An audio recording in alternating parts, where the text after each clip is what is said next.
Eh, Buenas tardes, profesora Lourdes. Bueno, este es el video respecto a lo del shadowing, que en pocas palabras pues lo voy a hacer. El video dura 15 minutos prácticamente por un segundo, así que lo voy a estar hablando hasta los 7 minutos y 30 segundos para que el video no se haga tan largo y tan pesado y sea un problema subirlo después por la plataforma y demás, porque eso es un problema. Entonces, voy a empezar de lleno. Profesora, le soy sincero que ha sido una semana bastante larga. He estado bien ocupado con cosas de la práctica y otras tareas. Y voy a hacerlo así a la primera. Considero que tengo una buena pronunciación dentro de lo que cabe. Y bueno, voy a hacerlo. Así que bueno, voy a empezar. Voy a acá abajo a estar con el teléfono. Bueno, no sé, voy a estar leyendo acá lo que es textualmente y acá, pero sin el audio, obviamente. Hello and welcome to this English learning video. Today I will teach you a simple and powerful way to improve your English speaking. It is called the shadowing technique. What is shadowing? Shadowing means you listen to someone speak in English, then you repeat the words immediately after them. Try to copy the voice, the speed, and the feeling of the speaker.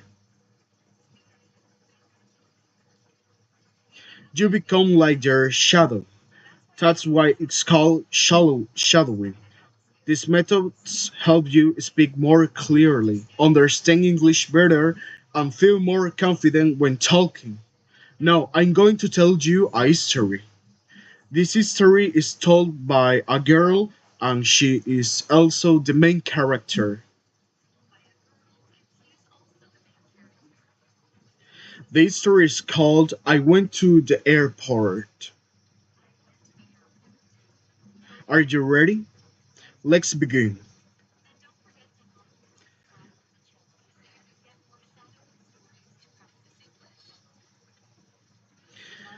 My name is Anna. I'm 22 years old. I live in a small town with my mother and my little brother. I work in a bookstore. I like my job because I love the books. But one day something happened. Something very different. It was a rainy morning. I woke up early and checked my phone. There was a message from my best friend Maya. It said, Anna, please come to the airport today. I need you. 12 p.m. Terminal 3. I didn't understand. Why did Maya want me to go to the airport? She didn't say more. I tried to call her, but her phone was off. I looked at the clock. It was already 10 a.m. I had only 2 hours. So I put on my jeans, a pink jacket, and took my umbrella.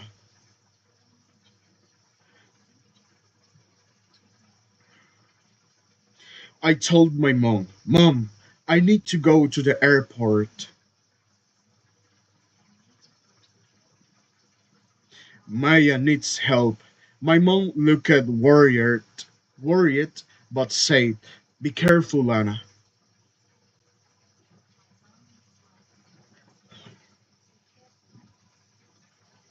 I took the bus. It was cold and wet. The bus was full of people, and I stood the whole time. I kept looking out the window. The sky was gray, and I saw planes in the distance.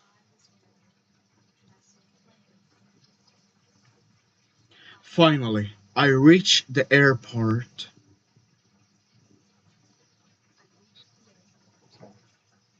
It was very big and noisy.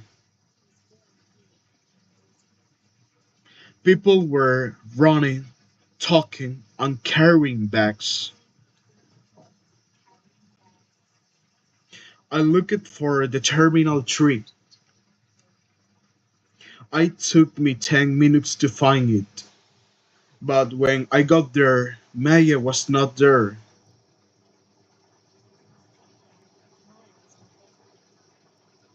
I waited 10 minutes, 15 minutes, 20 minutes. Still no Maya. I felt nervous. I looked around. I saw a girl sitting near the window. She had a suitcase and was crying. I walked slowly to her and asked, "Are you okay?" She looked up.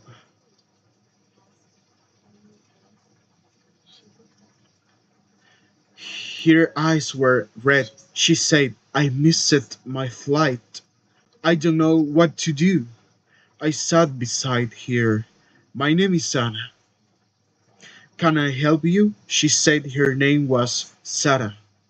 She came from another city to see her father, but she was late and the plane had already gone.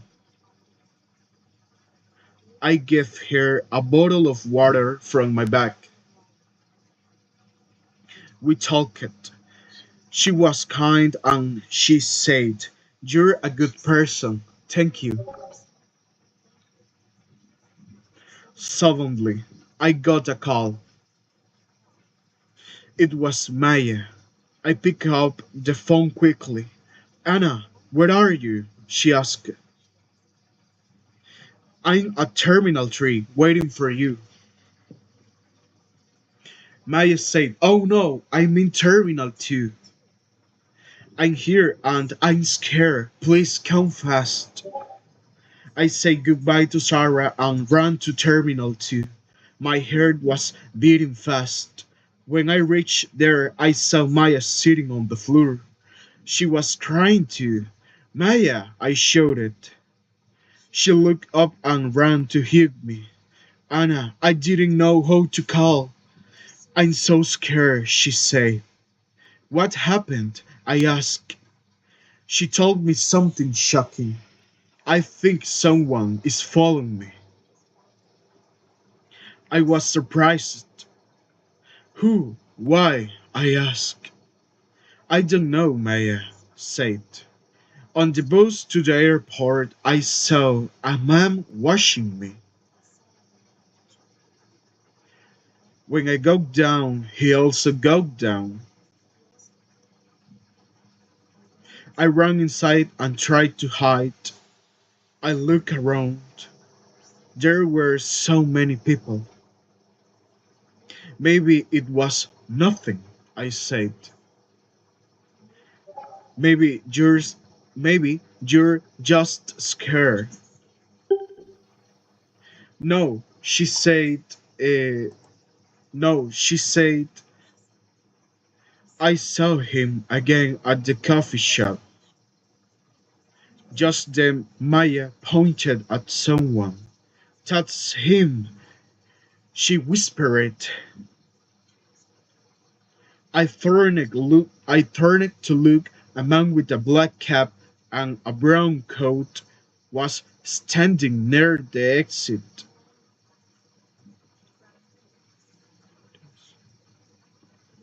He was looking at his phone. My hands felt cold. I said, "Stay here. I'll go to talk him." I go to talk to him. But before I could walk, the man looked at us and walked away.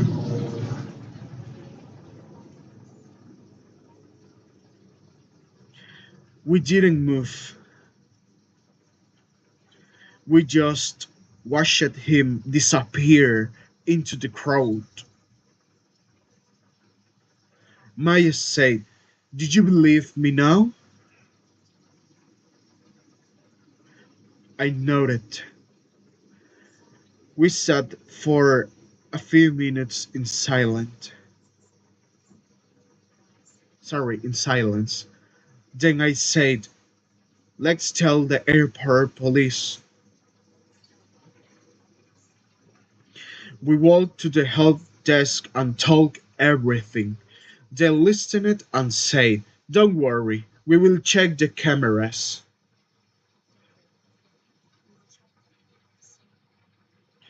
We felt a little safe after that. Maya looked at me and smiled. "I'm lucky to have you," she said. I said, "Next time, tell me the right terminal." We laughed, but something still didn't feel right. Right. Why was the man following here? Was I just a mistake or was something else going on? I looked at I looked at Maya and say, "Let's go home." "But we need to be careful," she nodded. We walked outside together. It was still raining. I opened my umbrella. We got into a taxi. As we sat in the back seat, I saw something. Through the taxi window, a man, a black cap, a brown coat. He was washing used again. The taxi started moving. Rain hit the windows. Maya sat next to me, holding my hand. I looked out the window again. The man with the black cap was standing under a tree. He was watching our taxi. My heart beat faster. "Maya," I whispered. "He's still there. He saw us leave." Maya looked out. She saw him too. Her eyes became wide with fear. "Do you think he will follow us?" she asked. "I don't know," I said. "But we're not going home. We need to be smart." I told the driver, "Sir, can you take us to the main city mall? Not home." He said, "Okay." The driver changed direction. I looked behind. A black car turned after us. I felt a chill. "Maya, that car is behind us." Maya looked back. It was the same man. He was driving. "Why is he doing this?" she asked. "I don't even know him." I didn't have answers. We reached the mall. It was big, busy, and full of people. We quickly got out and walked inside. The man didn't stop. He parked and followed us. We walked fast. We went into a shoe. We went into a shoe store, then a clothing shop. "He's still coming," Maya said. I grabbed her hand and said, "We have to find a guard." We found a security officer. "Sir," I said, "a man is following us. Please help." The guard looked serious. "Can you show me who?" We pointed at the man. The guard walked to him and asked, "Sir, why are you following these girls?" The man looked surprised. I'm not following then, he said. She's my sister, he added, pointing at Maya. Maya stepped back. What? You're lying. She shouted. The guard said, you need to come with me, sir. The man tried to run, but two more guards came and stopped him. The police were called. We sat down and waited. A kind lady brought us tea. Maya was shaking. I put my arm around her. The police came. They asked us many questions. They also checked the mall's cameras. After some time, an officer returned and said, you were right. He was following you from the airport. Why was he doing that? I asked. The officer said, um, he had some photos of Maya on his phone. He also had her name and address.